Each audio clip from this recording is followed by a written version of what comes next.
Objective प्रश्न को पकड़ना और नदी नहर ताल में मछली पकड़ने के बराबर है। प्यारे मित्रों नमस्कार, मैं हूं निरंजन श्रीवास्तव जी, आप सभी को YouTube चैनल पर स्वागत करता हूं। प्यारे मित्रों आज मैं Bihar board class 10th objective math लेकर उपस्थित हूं। जैसा कि हमने आपको बोला है कि ऑब्जेक्टिव प्रश्न को पकड़ना और नदी नहर ताल में मछली पकड़ने का बराबर है। प्यारे मित्रों इसका मतलब क्या है? इसका मतलब है कि मान लीजिए कि हम लोग नदी नहर ताल में मछली पकड़ते हैं, ठीक, एक दिन गए पकड़ने के लिए, पकड़े, फिर क्या होता है उसी ताल में उसी नदी में उसी नहर में हम लोग दोबारा भी जाते हैं, फिर जाते हैं। एक समय ऐसा भी होता है उसमें एक भी मछली नहीं रहती है। उसी प्रकार प्यारे मित्रों कहने का मतलब है कि गणित का बुक आप देख रहे हैं आर डी शर्मा जी का है। तो अगर मान लीजिए ये वास्तविक संख्या रियल नंबर है तो रियल नंबर यानी वास्तविक संख्या को आपको इतना बार उसको पढ़ लीजिए कि उसमें से आपको एक भी क्वेश्चन बोर्ड क्वेश्चन कर दे और आप जवाब न दें, ये नहीं होना चाहिए कि हमसे एक भी प्रश्न रियल नंबर का वास्तविक संख्या का छूट जाए। आपको इतना बार उसको पढ़ना है, यही मेरे कहने का मतलब था। तो चलिए प्यारे मित्रों अब हम लोग प्रश्न का हल करते हैं।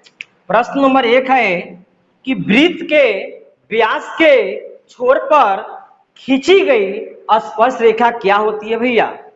वृत्त के व्यास के छोर पर खींची गई स्पर्श रेखा क्या होती है? तो समांतर होती है। क्लियर? क्या होती है? समांतर होती है। हम आपको डायग्राम के माध्यम से भी बताएंगे अभी। प्यारे मित्रों यह जो सवाल कहां से लिया गया है, यह प्रमेय है वृत्त की स्पर्श रेखा एक्सरसाइज 10 उसमें दिया हुआ है। यह सिद्ध होता है, पूरा एक पन्ना में सिद्ध होगा। वृत्त के व्यास के छोर पर खींची गई स्पर्श रेखा समांतर होती है। सिद्ध करें। 2 नंबर में भी आता है, 5 नंबर में भी आता है और 1 नंबर में भी आपके सामने यहां दिया गया है और ये परीक्षा में आया भी है प्यारे मित्रों। तो वृत्त, तो यहां हम बनाएंगे एक वृत्त।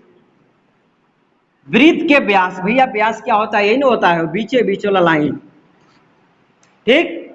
वृत्त के व्यास के छोर पर खींची गई स्पर्श रेखा, छोर मतलब किनारा होता है, तो किनारा यानी व्यास के छोर पर खींची गई, देखिए ऐसे छोर मतलब इधर चल जा रहा है, इस तरह से एक खींची गई स्पर्श रेखा क्या होती है भैया? आपस में समानांतर होती है। यानी इसका नाम दे रहे हैं ए बी सी डी, इसको हम बोल सकते हैं ए बी समानांतर सी डी। यह प्रूफ होता है बाबू, यह प्रूफ होता है ए बी समानांतर सी डी। तो प्रूफ तो हम यहाँ करेंगे नहीं, ऑब्जेक्टिव क्वेश्चन चल रहा है यहाँ पर। जब हम एक्सरसाइज हम लोग करेंगे तो वहां प्रूफ करेंगे। तो क्लियर है कि वृत्त के व्यास के छोर पर खींची गई स्पर्श रेखा क्या होती है? समांतर होती है। क्लियर? चलिए अब सेकंड नंबर की बात करते हैं। निम्नलिखित में किसका मान 1/√3 के बराबर होता है? तो भैया 1/√3 किसका मान होता है? तो tan 30 डिग्री का मान होता है 1/√3। तो tan 30 देखिए है ऑप्शन में, मिला लीजिए। ऑप्शन नंबर सी ए नहीं होगा, क्यों नहीं होगा? sin 60 का मान क्या होता है? sin 60 का मान होता है √3/2। cos 60 का मान क्या होता है? 1/2। और cos 30 का मान क्या होता है? तो √3/2। ये तो 1/√3 है, तो 1/√3 मान होता है tan 30 का। क्लियर? अब देखिए मूल बिंदु से किसी बिंदु 4,-3 के बीच की दूरी है। प्यारे मित्रों ध्यान दीजिएगा, मूल बिंदु से दूरी निकालने के लिए तो आप लोग जानते हैं यह फॉर्मूला होता है √x² + y², लेकिन इसको हम गलत मानते हैं। अब घबरा जाइएगा बाबू, ये गुरुजी कौन निकल गए नया गुरुजी का हो भैया कि फॉर्मूला सब गुरुजी यही हाँक रहे हैं, आई गुरुजी धक्के काट दिए। तो बाबू काटने का मतलब यहाँ ये है कि ये फॉर्मूला गलत नहीं है, गलत टेक्निक है, ऑब्जेक्टिव प्रश्न है बाबू। तो ऑब्जेक्टिव प्रश्न को ऑब्जेक्टिव के तरीका से मारा जाता है। आप लोग कहते हैं कि सवाले छूट जाता है। पुल तो सवाले आ रहा था लेकिन समय नहीं मिला, सब सवालिए छूट गया हमसे, क्या करें। यही ना कहते हैं परीक्षा हॉल से निकलते हैं तो यही तो कारण है। यह फॉर्मूला गलत नहीं है, टेक्निक गलत है। तो चलिए क्या सही टेक्निक है उसको हम बताते हैं। मूल बिंदु से 4, -3 दिया हुआ है ना, 4, -3 के बीच के दूरी निकालना। प्यारे मित्रों, ये एक्स होता है, ये वाई होता है। तो आपको पहला का स्क्वायर प्लस दूसरा का स्क्वायर, पहला का स्क्वायर प्लस दूसरा का स्क्वायर, तो पहला का स्क्वायर 16 प्लस दूसरा का स्क्वायर 9, 16 9 25। 25 को समझना इस खोपड़ी में कि ये दरबा में है भैया, दरबार में है। दरबा बोलिए इसको, इस प्रकार मुर्गी का दरबा होता है, इसको बोलते हैं हम लोग पढ़ाई की भाषा में अंडर रूट। तो अंडर रूट 25 का मतलब क्या होता है प्यारे मित्रों? 5। देखिए 5 मात्रक हो जाएगा इसका उत्तर। क्लियर? एक बात और यहाँ आपको हम कंफ्यूजन दूर कर दे रहे हैं, बहुत से मित्रों को जो है कंफ्यूजन होता है इसमें। जैसे यहाँ पर 4, -3 दिया हुआ है, अगर -4, -3 रहेगा या -3, 4 रहेगा, ठीक। और क्या हो सकता है? 3, -4 रहेगा, ये सबका उत्तर हो जाएगा 5। देखिए प्यारे मित्रों, आप फार्मूला के माध्यम से जो बनाते हैं इस तरह से, अंडर रूट में X square plus Y square, आप लोग क्या करते हैं? एक्स का मान यहाँ रखते हैं 4 का स्क्वायर प्लस वाई का मान -3 का स्क्वायर, ठीक। तो क्या होता है? 4 का स्क्वायर 16 प्लस -3 का स्क्वायर 9 हो जाएगा। तो अब यहाँ 25 हो जाएगा, 25 के हो जाता है कितना? 5। तो इतना भैया काहे लग कीजिएगा, ये माइनस का स्क्वायर जो होता है प्लस से हो जाता है, तो कोई फायदा है नहीं। ये दोनों माइनस रहे या एक माइनस रहे तो कोई अंतर नहीं है, बस सीधा उड़ा दीजिए एकदम। 3 का स्क्वायर -3 का स्क्वायर 9, 4 का स्क्वायर 16। एक बात ध्यान दीजिए, आपको माइनस प्लस के झंझट में ही पढ़ना ही नहीं है, माइनस प्लस के फेरा में पढ़ना ही नहीं, साफ एकदम छोड़ दीजिए। माइनस प्लस आपको दिखाई दे रहा है लेकिन माइनस प्लस एकदम मानिए कि है ही नहीं, बस पहला का स्क्वायर प्लस दूसरा का स्क्वायर समझेंगे वर्गमूल में। अब बाहर निकलेगा तो निकाल देंगे, नहीं निकलेगा तो छोड़ देंगे, ठीक। क्लियर? बात समझ गए होंगे। चलिए अब अगला क्वेश्चन का हम बात करते हैं। करा है कि किसी असंभव घटना की प्रक्रिया होती है, किसी असंभव घटना की प्रक्रिया होती है। असंभव घटना जो कभी संभव नहीं हो भैया,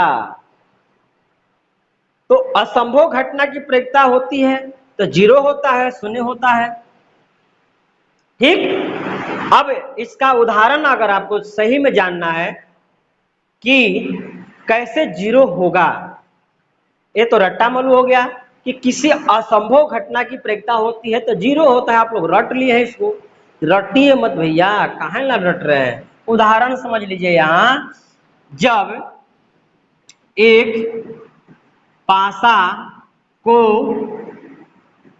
एक बार फेंका जाता है तो 7 आने, फेंका जाता है तो अंक 7 आने की प्रक्रिया होगी, ठीक। यह प्रश्न आपसे कोई व्यक्ति भी पूछ सकता है या एग्जाम में भी पूछा जा सकता है, बहुत इंपॉर्टेंट है प्यारे मित्रों। जब एक पासा को एक बार फेंका जाता है तो अंक 7 आने की प्रक्रिया होगी। तो पासा है तो पासा है भैया, तो पासा में टोटल 6 अंक होता है, 1 2 3 4 5 6। तो टोटल संभावित घटना को हम लोग कहाँ लिखते हैं? नीचे लिखते हैं। और जो जिसका उत्तर पूछा जाता है उसकी संख्या को हम लोग क्या करते हैं? ऊपर लिखते हैं। तो 7 आने की प्रक्रिया पूछ रहा है, तो बताइए कि आप पासा खेले हैं, लूडो गोटी खेले हैं, तो कभी 7 आया है भैया? कभी 7 आया है? ऐसे किया है तो मालूम है आपको क्यों नहीं आया है? क्योंकि उसमें रहबे नहीं करता था, आएगा कहां से? कितनों बार करते रह जाइए, कभी जिंदगी में कभी जिंदगी में, गोटी नहीं है, ध्यान दीजिएगा इसमें, कभी जिंदगी में आएगा नहीं 7। क्लियर? क्योंकि उसमें है ही नहीं, तो है नहीं या नहीं आएगा तो जीरो होगा ना, उसकी संख्या तो जीरो हो जाएगी।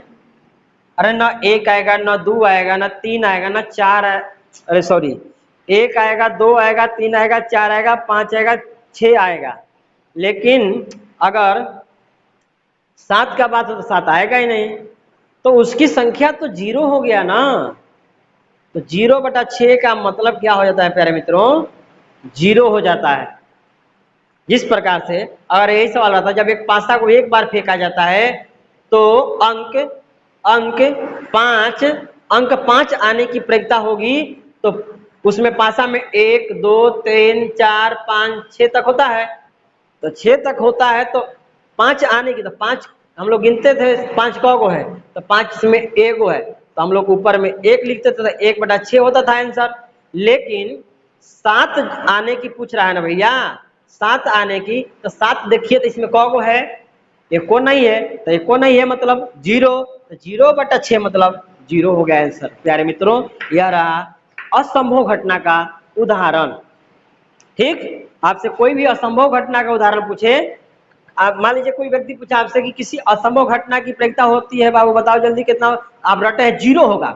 अरे भैया चलो एक उदाहरण के द्वारा हमको संतुष्ट करो कि कैसे जीरो तुम समझ रहे हो, तो आपको यही समझा देना है। जब एक पासा को एक बार फेंका जाता है तो अंक 7 आने की प्रयोजकता, 8 आने की प्रयोजकता, 9 आने की प्रयोजकता, बोल सकते हैं सबका जीरो हो जाएगा।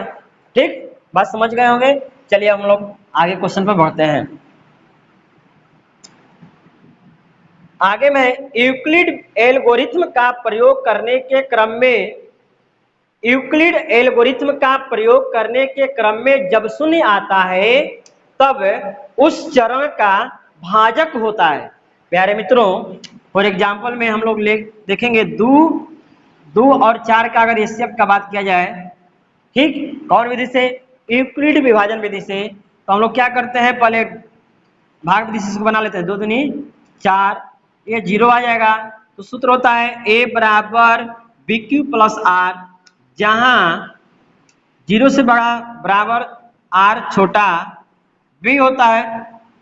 तो a क्या होता है? e होता है ना, b a होता है a, और e क्या होता है? b, और e होता है q, और a होता है r।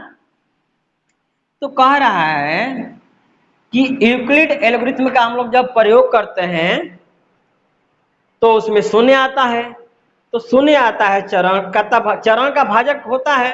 ये सब चरण है यानी स्टेप, तो शून्य आ गया तो भाजक क्या होता है भैया? यही भाजक होता है एचसीएफ यानी मसा होता है। तो उत्तर क्या हो जाएगा? ए हो जाएगा मसा। ठीक, और ये सब चीजें आप जानकारी है। देखिए क्वेश्चन कहां से टाना गया है भैया, ऑब्जेक्टिव प्रश्न का कोई माई बाप नहीं होता है, पहले ध्यान रखे बात को। आप लोग गाइड पढ़ते हैं ना, सब रद्द है, पहले ही बता दे रहे हैं आपको, कुछ काम नहीं करेगा। जो काम करेगा आपको एनसीईआरटी बुक और एनसीईआरटी का टॉपिक, और इस टॉपिक से एक भी सवाल बाहर नहीं आता है। तो टॉपिक को मथिए पूरा, टॉपिक के अंदर से ही आपको मिलेगा सवाल। तो ध्यान रहे थोड़ा सा, जो इसका स्टडी आप लोग ध्यान से कीजिए, एकदम पूरा मन लगा के। अब नेक्स्ट क्वेश्चन है, एक छड़ की लंबाई, एक छड़ की लंबाई और उसकी छाया का अनुपात 1/√3 है, तब सूर्य का उन्नयन कोण है ए में 30 डिग्री, बी में 45 डिग्री, सी में 60 डिग्री, डी में 90 डिग्री।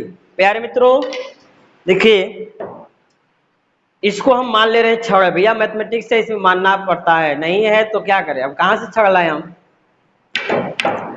तो इसको हम मान लेते हैं छड़ है। ठीक, तो कह रहा है कि एक छड़ की लंबाई और उसकी छाया का अनुपात। ठीक, तो अगर आपको प्रैक्टिकल रूप में देखना है तो आप क्या कीजिएगा, घाम में चले जाइए, एक छड़ लीजिए, इसको ऐसे खड़ा कीजिएगा तो ये जो है ना ये ऐसे होगा और इसका जो छाया बनेगा ना इस तरह से बनेगा प्यारे मित्रों, इस तरह से बनेगा छाया। तो यही प्रश्न में कर रहा है कि छड़ की लंबाई और इसकी छाया का अनुपात 1/√3 है। तो लंबाई कितना है 1 है और ये कितना है छाया का √3। इसको क्या करेंगे मिला देंगे। तो कह रहे हैं सूर्य का ओनियन कोण बताइए, यानी थीटा ज्ञात करना है। यहाँ कितना डिग्री कोण बनेगा भैया ये पूछ रहा है। तो 90 डिग्री हो जाएगा, समकोण त्रिभुज बन गया। इसका नाम दे देंगे एबीसी। 1 नंबर में है तो इतना एबीसी या पीक्यूआर सब देना फालतू काम है, ठीक ना। तो हमको क्या निकालना है थीटा निकालना है। क्या क्या दिया है और क्या निकालना है उस पर हम लोग क्या करते हैं कंसीडर करते हैं यानी विचार करते हैं। तो भैया लंब मालूम है आधार मालूम है, लंब और आधार किस में आता है tan थीटा में। तो tan थीटा हम लिखेंगे tan थीटा बराबर लंब बटा में आधार, tan थीटा बराबर लंब बटा में आधार। तो tan थीटा तो रहेगा यहाँ और लंब ए बी है, ए बी का मान कितना है 1 और बीसी कितना है √3, ठीक। तो ये तो tan थीटा रहेगा। अब tan में 1/√3 किसका मान होता है। तो अभी हम लोग देखें ना tan 30 का मान होता है, tan 30 डिग्री का मान होता है। तो यहाँ से थीटा बराबर हो जाएगा 30 डिग्री। यही तो थीटा हमको निकालना है प्यारे मित्रों। ऑप्शन नंबर ए हो जाएगा सही। प्यारे मित्रों आपको यह वीडियो कैसा लगा, अच्छा लगेगा तो वीडियो को लाइक कीजिएगा, अपने दोस्तों को बताइएगा और वीडियो को शेयर कीजिएगा। और चैनल पर पहली बार आए हैं तो चैनल को सब्सक्राइब करके बेल आइकन को प्रेस कीजिएगा ताकि इस तरह का वीडियो आपको मिलता रहे। चलते हैं, तब तक के लिए बहुत बहुत धन्यवाद।